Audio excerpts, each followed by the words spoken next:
मुलाच्या पेशी वाढल्यात किंवा मुलाच्या पेशी कमी झाल्यात किंवा आपल्या ग्रामीण भागातले लोक म्हणतात पिशव्या वाढल्या, पिशव्या कमी झाल्या आणि मग त्याच्यासाठी दाखवायचंय किंवा त्याच्यासाठी ॲडमिट करायचं.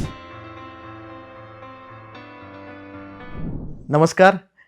आज आपण एका महत्त्वाच्या थोड्याशा टॉपिकवर बोलूया. बऱ्याचदा पेशंट आपल्याकडे येतात, काही तपासण्या करून बाहेरून येतात, की मुलाच्या पेशी वाढल्यात किंवा मुलाच्या पेशी कमी झाल्यात किंवा आपल्या ग्रामीण भागातले लोक म्हणतात पिशव्या वाढल्या, पिशव्या कमी झाल्या आणि मग त्याच्यासाठी दाखवायचंय किंवा त्याच्यासाठी ॲडमिट करायचंय. तर काय आहे बुवा हे पेशी म्हणजे काय आणि ह्या अशा सारख्या वाढतात, कमी का होतात? तर त्याच्याबद्दल थोडंसं आपण चर्चा करूया.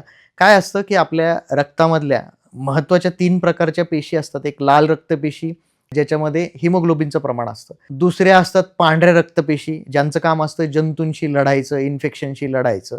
तिसऱ्या ज्या पेशी असतात त्या असतात प्लेटलेट्स. त्याला आपण मराठीमध्ये रक्तबिंबिका म्हणतो. तर त्यांचं काम असतं की रक्तस्राव रोखणे. कुठेही जखम झाली की त्याच्यानंतर जो होणारा रक्तस्राव रोखायचं काम असतं त्या प्लेटलेट्स करतात.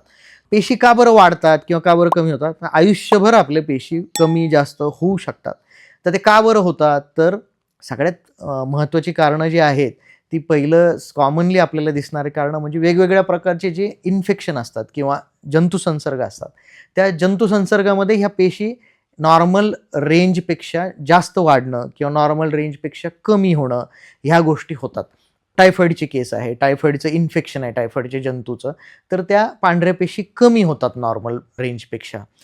काही बॅक्टेरियल इन्फेक्शन असतं, निमोनिया वगैरे अशा काही केसेस असतात. त्याच्यामध्ये पांढऱ्या पेशी प्रमाणापेक्षा जास्त वाढतात. नंतर आपण हे विषाणूजन्य काही आजार बघतो. आता पावसाळ्याचे दिवस आहेत. आपण डेंग्यूचे बरेच पेशंट या काळामध्ये बघतो. या डेंग्यूच्या पेशंटमध्ये ह्या प्लेटलेट्स नावाच्या पेशी त्या कमी होतात. कमी-कमी होत राहतात 2-4 दिवस, 5 दिवस, 7 दिवस आणि मग त्या वाढायला लागतात. तर अशा वेगवेगळ्या आजारांमध्ये, वेगवेगळ्या इन्फेक्शन्समध्ये ह्या आपल्या ज्या पेशी आहेत रक्तातल्या, त्यांच्यावर परिणाम होतो आणि त्यांची संख्या प्रमाणापेक्षा नॉर्मल रेंजपेक्षा जास्त वाढते किंवा कमी होते. तो काही आजार नाहीये, तो आजाराचा परिणाम आहे. आणि आपण जे म्हणजे पेशंटला ही गोष्ट समजावून सांगणं गरजेचं आहे, की पेशी वाढणं हा आजार नाहीये, पण त्या पेशी वाढण्याचं कारण मात्र आपल्याला शोधावं लागतं किंवा पेशी कमी झाल्या, हे काही आजाराचं निदान नाहीये. त्या पेशी कमी का झाल्या, ते कोणत्या इन्फेक्शनमुळे झाल्या, त्याबद्दल आपल्याला थोडीशी माहिती घेणं आणि अधिक तपासण्या करणं, डॉक्टरांकडे दाखवणं या गोष्टी गरजेच्या आहेत.